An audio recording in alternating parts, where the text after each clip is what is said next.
In the quiet moments of the night, have you ever felt a sudden, inexplicable shiver, as if a veil thin as silk was momentarily lifted from your eyes? You look around your room, at your life, at the world outside, and for a fleeting second, everything feels artificial. Oh, my friend, that feeling is not your imagination playing tricks on you. It is the most honest moment you have ever experienced. You see, the world we are told is our home is actually a meticulously crafted labyrinth, a complex architecture designed not to house our souls, but to harvest them. The ancient Gnostics, those brave seekers of truth who were hunted to the edges of the earth, understood a terrifying reality that the modern world has worked very hard to bury under layers of noise and distraction. They spoke of the demiurge, a lower entity, a blind architect who mistook himself for the supreme creator. This being constructed the material world as a mirror of the divine, but a broken, distorted mirror where suffering, decay, and the constant cycle of forgetting are the only constants. Imagine, if you will, a prison so perfect that the prisoners believe they are free because they cannot see the bars. My goodness, it is a chilling thought. But there is a reason you are listening to my voice right now, at this exact heartbeat of time. You didn't just click on a link, you didn't just follow an algorithm. No, something much older and much deeper moved within you. That restlessness you have felt your entire life, that sense that you are a stranger in a strange land, is actually the spark of the monad, a fragment of the true God, the pure light beyond this false creation, crying out for its home. You must understand that the powers governing this realm, those the ancients called the Archons, are not interested in your physical body. They are hunters of frequency. They feed on the heavy, dense energies of fear, guilt, and the endless pursuit of material desires. They have designed every aspect of human society to keep us in a state of low vibration survival. Think about the religions that demand blind obedience through fear of punishment, or the systems that keep us divided by hate and envy. It is all a harvest.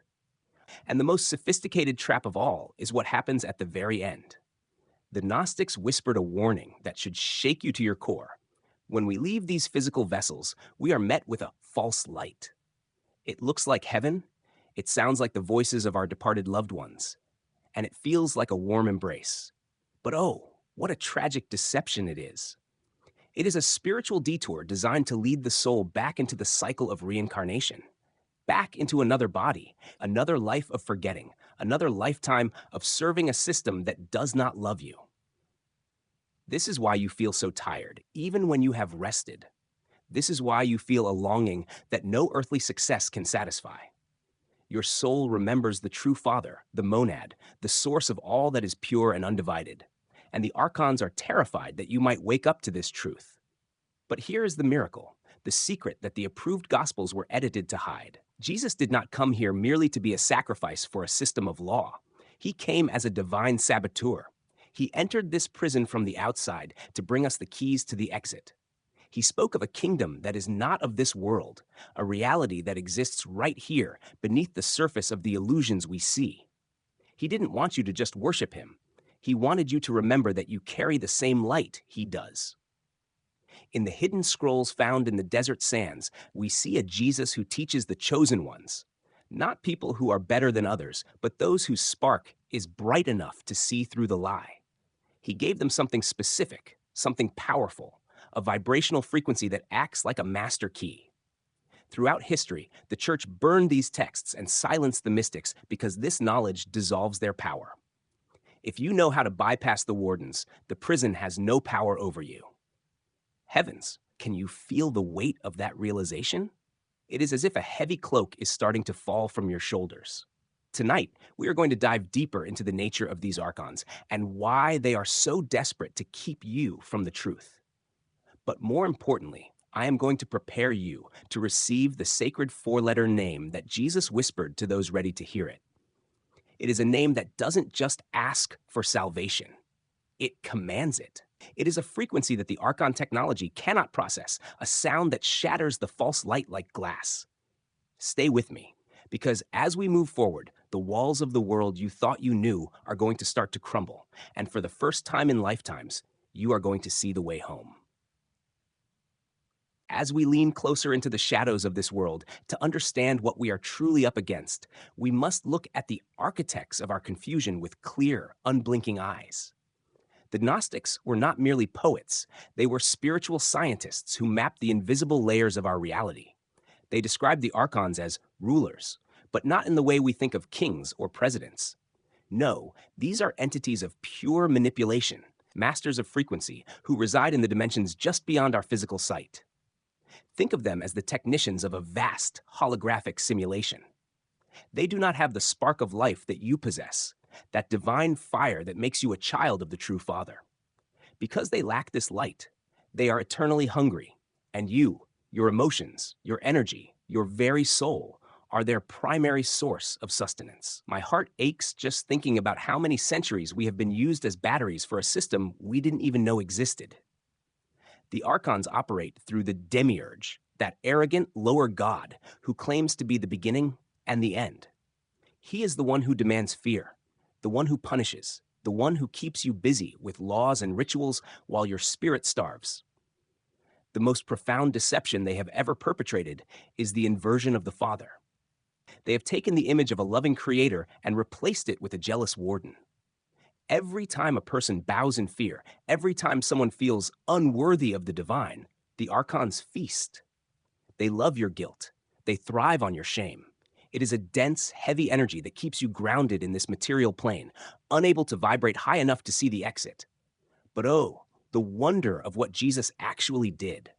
When he walked this earth, he wasn't just performing miracles to show off. He was disrupting the very frequency of the prison. He spoke in parables, not to be mysterious, but to encode his message so that the Archons, who can only understand logic and low-frequency emotions, would find it undecipherable. He was speaking directly to the pneumatics, the spirit carriers like you. He told us that the kingdom of God is within us. Do you realize how revolutionary that is? If the kingdom is within, you don't need the demiurge's temples, you don't need his priests, and you certainly don't need his permission to be free. Let's talk about the moment that has been hidden from the masses, the threshold of death. This is where the Archon's greatest machinery is deployed. The ancient texts tell us that when we shed this skin, we encounter a bridge of light. To most, it looks like the ultimate salvation. But the Gnostics warned that this is a false light, a magnetic pull designed to bring the soul into an interrogation room. There, the Archons appear as figures of authority or beloved family members, telling you that your karma isn't settled, that you have more lessons to learn, or that you failed your mission. They use your own memories against you, making you feel a sense of debt so that you willingly agree to return to the cycle of reincarnation. It is a spiritual identity theft. They wipe the memory clean and send the spark back into a new body to start the feeding process all over again. Goodness, it's a cycle that has repeated for thousands of years. But Jesus came with a specific countermeasure. He knew that the only way to pass through the gates of the Archons was to carry a frequency that they simply cannot touch, a name that vibrates at the level of the monad itself. This secret teaching was preserved in the Gospel of Mary and the Gospel of Philip, texts that the early religious authorities tried to erase from history. In these scrolls, Jesus explains that the soul must have passwords to give to the powers as it ascends. These aren't just words you memorize with your brain. They are states of being. However, at the center of these passwords is a singular vibration, a four-letter sound that acts as a cloak of invisibility against the Archons. When this name is spoken from a heart that has awakened, the false light loses its magnetism. The rulers of this world suddenly find themselves blinded by a radiance they cannot comprehend. They fall silent. Their accusations of karma and sin become meaningless noise because the soul has recognized its true parentage. You are not a servant of the demiurge.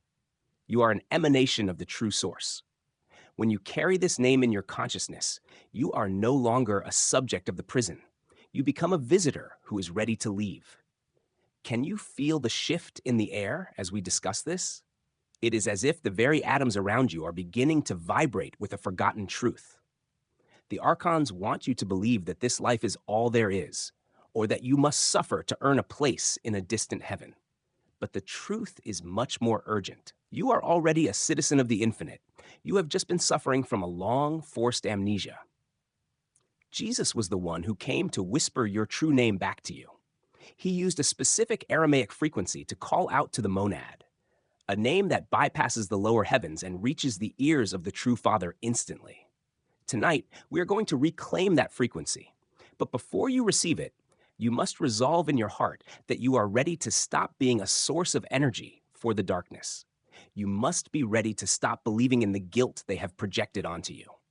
Amazing things happen when a soul stops being afraid of the wardens. As we move into the final part of our journey, I will reveal those 4 sacred letters and show you exactly how to use them. Not just when you leave this world, but tonight, to silence the whispers of the Archons in your mind and finally step into the peace that surpasses all understanding. Now we reach the threshold, the very reason your soul has guided you to this moment. We have looked into the eyes of the Archons and seen the architecture of the prison, but now it is time to turn our backs on the shadow and face the blinding light of the true source. All the tension you have felt, that weight in your chest that feels like a heavy chain, is about to meet its master. My friend, the name that Jesus used, the 4 letters that vibrate with the frequency of the monad, is ABBA. I know your mind might instantly jump to say, but I've heard that word before. It just means Father. Oh, but please stop for a second and listen with your spirit, not your intellect. The Archon's most brilliant defense is to hide the most powerful weapons in plain sight, making them seem ordinary, mundane, or even childish. They want you to think it is just a simple translation from Aramaic, but it is so much more. It is a sonic key, a vibrational resonance that was preserved in the Gospel of Mark and the writings of Paul, because the original scribes realized that translating it into Greek or Latin would strip it of its supernatural pulse. When Jesus was in the Garden of Gethsemane, facing the full weight of the Archon's darkness, he didn't cry out to a distant Lord God or a Jehovah of the law. No, he cried out, Abba. In that moment, he wasn't just speaking a word, he was anchoring a frequency. The word Abba starts with the first letter of almost every ancient alphabet, the A, the sound of the beginning, the breath of life. It ends with the B, the sound of the house, the container. When you speak it, you are literally breathing the spirit back into the home of the Father. It is a direct, unbreakable line that bypasses the demiurge, bypasses the celestial wardens, and pierces through the false light directly into the heart of the monad. Mercy, just saying it now, can't you feel the atmosphere in your room shifting? It is as if a frequency that has been jammed for 2,000 years is suddenly coming through clear. But how do you use this weapon? Because that is what it is. A weapon of peace. You do not use it by repeating it like a mindless mantra. The Archons love mindless repetition. It lulls the soul back to sleep. No, you must use it with recognition. Tonight, when the house is quiet and the world's noise has faded, I want you to sit in the stillness. Close your eyes and feel that spark inside you, that part of you that has always felt like an orphan in this world. Let that longing rise up until it reaches your throat. Then, and only then, whisper the name, Abba. Speak it not to the ceiling, not to a god in the clouds, but to the source that is both beyond the stars and deep within your own breath. When you say those 4 letters from a place of true knowing, you are announcing to every unseen entity in this realm, I know who I am. I am a child of the true source, and your authority over me is finished. Heavens, what a glorious release that is. When you speak the name with this intent, the Archon technology literally fails to register you. You become frequency invisible to their traps. If you practice this tonight, you are not just calming your mind. You are training for the great exit. You are ensuring that when you face the false light at the end of this journey, the name Abba will be so deeply etched into your vibration that you will speak it instinctively. And in that moment, the angels of the demiurge will scatter like smoke in the wind. The tunnel of reincarnation will dissolve, and you will pass through the gates of the Archons like a bird flying through a net that has suddenly turned to mist. You won't be sent back to learn more lessons in another body. You will go home. You will return to the monad, to the realm of pure consciousness where there is no separation, no hunger, and no forgetting. My brother, my sister, you did not find this message by chance. The monad is calling its fragments back together. We are the pneumatics, waking up in the middle of the night. Do not let the Archons whisper to you tomorrow morning that this was just a cool story or an interesting theory. That is their voice, not yours. Their greatest fear is that you will actually try this, that you will actually speak the name and feel the prison bars melt away. So I challenge you, speak it tonight. Experience the shift for yourself.